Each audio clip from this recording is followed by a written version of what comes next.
Bentar. Sebelum lo mikir ini cuma video receh soal logam mulia yang biasa nongol di iklan toko emas pinggir jalan, gue mau nanya satu hal dulu ke lo. Ini sebenarnya bahaya apa peluang sih? Karena sumpah ya, yang lagi kejadian sama perak sekarang tuh bukan naik biasa. Ini bukan naik dikit ntar turun lagi. Enggak, bro. Ini naiknya kayak orang habis ditelepon debt collector panik lari tapi sambil bawa koper duit.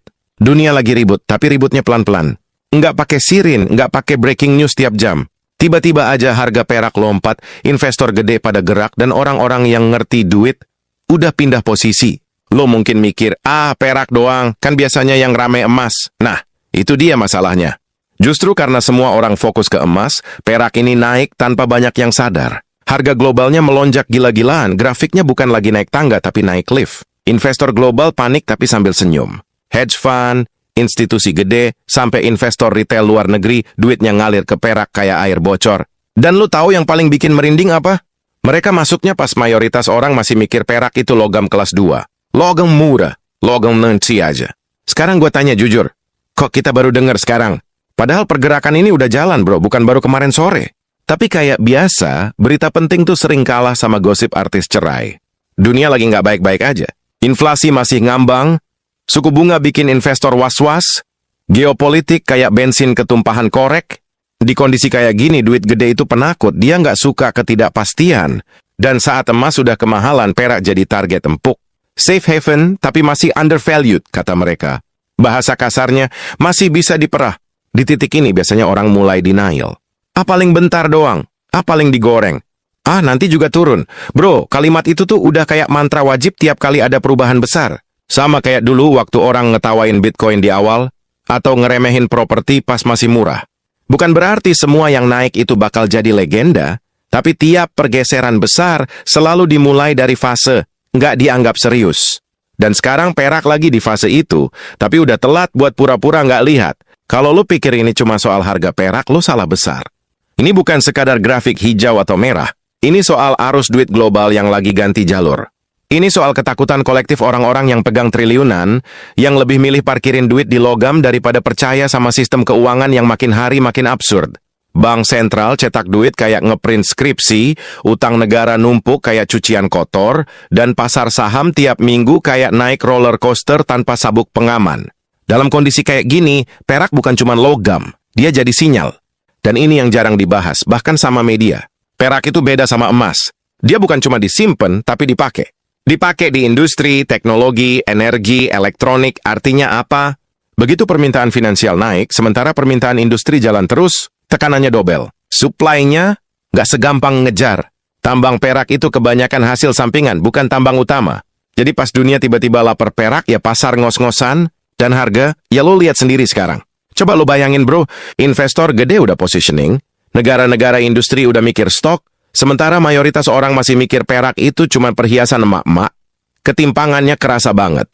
Yang punya akses info duluan udah siap. Yang telat dapat kabar masih nanya, emang kenapa sih perak? Dan disitulah biasanya jarak kaya sama awam makin lebar. Bukan karena pinter doang, tapi karena timing. Tahan dulu, jangan skip. Karena bagian ini justru yang paling penting. Gua nggak lagi nakut-nakutin, tapi gua juga nggak mau manis-manisin. Setiap kali ada pergerakan global kayak gini, selalu ada dua tipe orang. Yang sadar lebih awal, dan yang baru sadar pas efeknya udah nyampe ke dapur rumah. Harga naik, biaya naik, barang ikut naik. Dan mereka baru bilang, lah kok bisa? Padahal sinyalnya udah nyala dari jauh. Pertanyaannya sekarang bukan perak bakal naik apa enggak. Pertanyaannya, siapa yang siap dan siapa yang cuma bakal jadi penonton sambil bilang, anjir, harusnya dulu. Karena apa yang lagi kejadian ini bukan cuma cerita global. Cepat atau lambat, ceritanya bakal nyentuh hidup lo juga. Duit lo, kerjaan lo, harga barang yang lo beli tiap hari. Dan di titik ini lo punya dua pilihan, tutup video ini dan nganggep ini cuma bacotan, atau lanjut karena yang bakal gua bahas habis ini itu nyambung langsung ke negara kita. Ke Indonesia. Dan percaya deh, posisinya nggak sesimpel yang lo kira. Lo mungkin ngerasa cerita tadi kejauhan kayak, ya itu kan urusan luar negeri. Tapi lucunya, dampaknya pelan-pelan nyampe ke sini. Ke negara yang tiap hari kita banggakan, tapi sering nggak kita pahami posisinya. Indonesia negara besar, pasar gede, penduduk banyak, tapi urusan perak, kita ini lebih sering jadi pembeli, bukan pengendali. Kita ikut arus, bukan yang bikin gelombang. Dan ini bukan nyinyir, ini fakta yang jarang dibahas dengan jujur. Perak yang lagi diborong dunia itu sebagian besar datang dari rantai pasok global yang panjang. Indonesia, kita punya sumber daya iya, tapi perannya lebih ke pinggiran, bukan pemain inti. Kita impor, kita konsumsi, kita pakai buat industri, tapi kontrol harga hampir nol. Begitu harga global naik, yang pertama kerasa itu bukan di laporan kementerian, tapi di level bawah. Industri kecil mulai ngeluh, biaya bahan naik, margin kepotong, tapi di sisi lain ada juga yang senyum-senyum. Yang punya akses, yang pegang stok, yang ngerti timing, yang kaya makin pede, yang awam makin bengong. Coba lo perhatiin pola klasiknya. Tiap ada komoditas naik, narasinya selalu sama.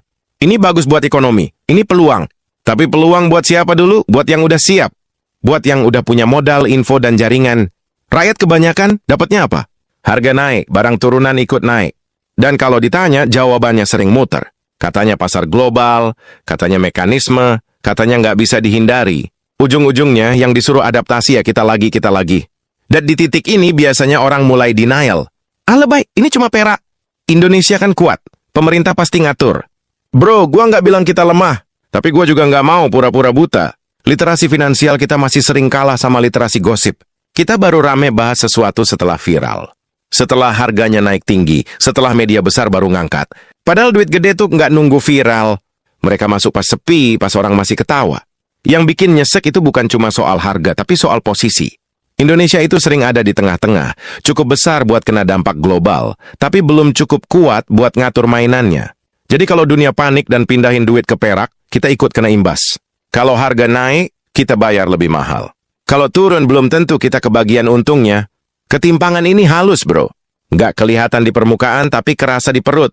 Dan ini yang jarang dibahas, bahkan sama media. Perak itu bukan cuma soal investasi. Dia nyambung ke industri teknologi energi. Artinya, tiap lonjakan harga itu ada efek berantai. Tapi diskusinya sering berhenti di harga hari ini sekian. Nggak pernah dibawa ke pertanyaan lebih dalam. Siapa yang diuntungkan? Siapa yang nanggung? Kita kebiasaan jadi penonton di pertandingan yang tiketnya kita bayar sendiri. Gue sering dengar orang bilang, ya udahlah mau gimana lagi. Nah, mentalitas ini nih yang bikin kita sering telat. Kita pasrah duluan. Padahal di level global, nggak ada kata pasrah. Yang ada cuma cepat dan lambat. Yang cepat ngatur posisi, yang lambat kebagian sisa. Dan di kondisi sekarang, perak itu lagi jadi salah satu medan tempur baru. Duit gede lagi adu cepat, adu sabar, adu info. Sementara kita, masih debat ini penting apa enggak? Tahan dulu, jangan skip. Karena bagian ini justru yang paling penting. Gue bukan lagi nyuruh lo panik. Gue cuma pengen lo sadar. Indonesia itu bisa untung dari situasi kayak gini, tapi juga gampang banget jadi korban. Untung kalau kita naik kelas, ngerti pola, nggak cuma ikut-ikutan. Korban kalau kita cuma bereaksi, bukan antisipasi. Dan sejauh ini jujur aja kita lebih sering di mode reaktif. Humornya begini, bro. Kita sering bangga bilang Indonesia kaya sumber daya. Tapi tiap kali harga sumber daya naik di pasar global, kita kaget sendiri. Kayak orang punya sawah tapi beli beras mahal, lucu tapi sedih. Dan setiap kali ada yang nyentil soal ini, jawabannya defensif. Padahal kritik itu bukan buat nyerang tapi buat bangunin. Biar kita nggak selalu telat satu langkah. Kalau lo pikir ini cuma soal harga perak, lo salah besar. Ini soal pola lama yang keulang terus. Komoditas naik. Euforia sebentar, lalu realitas. Yang siap selamat. Yang enggak, ya belajar dengan cara paling mahal. Dan sekarang gue mau lempar satu pertanyaan yang mungkin bikin lo diem sebentar. Di tengah perak yang lagi gila-gilaan ini, kita ini sebenarnya pemain atau cuma penonton yang ribut pas lampunya udah dimatiin? Sekarang kita bongkar satu ilusi paling umum yang sering bikin orang kejebak. Seolah-olah perak itu emas versi murah, emas kelas 2 yang tinggal nunggu giliran buat to the moon. Padahal realitanya nggak sesederhana itu, bro.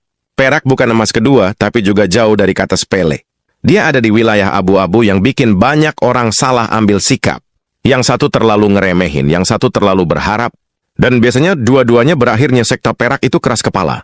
Dia naik bukan karena semua orang sepakat dia aman, tapi karena dunia lagi bingung mau percaya ke apa. Emas sudah mahal, obligasi nggak seksi, saham bikin jantung copot, kripto bikin orang PTSD. Di situ perak masuk, bukan sebagai pahlawan tapi sebagai alternatif.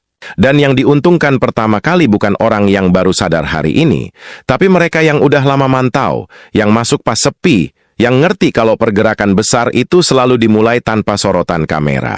Di titik ini biasanya orang mulai denial, paling juga ini siklus. Bentar, Bro, bisa aja. Tapi yang sering kejadian orang pakai kata siklus buat nenangin diri, bukan buat analisis. Padahal yang penting itu bukan nebak puncak atau dasar, tapi paham konteks. Kenapa perak dilirik? Kenapa sekarang? Kenapa duit gede pindah ke situ? Kalau lo cuma fokus ke harga, lo bakal ketinggalan cerita besarnya. Dan ini yang jarang dibahas bahkan sama media. Perak itu kayak cermin kecil buat kondisi dunia. Dia mantulin ketidakpastian. Begitu banyak negara nggak yakin sama sistemnya sendiri, mereka cari pegangan lain. Bukan cuma buat simpan nilai, tapi buat jaga opsi. Dan di kondisi kayak gini, yang beneran diuntungkan itu bukan yang paling heboh, tapi yang paling tenang. Yang nggak FOMO, tapi juga nggak tutup mata. Masalahnya di level awam, narasi yang nyampe sering kepotong. Jadinya hitam putih, entah perak dianggap penyelamat atau dianggap gorengan.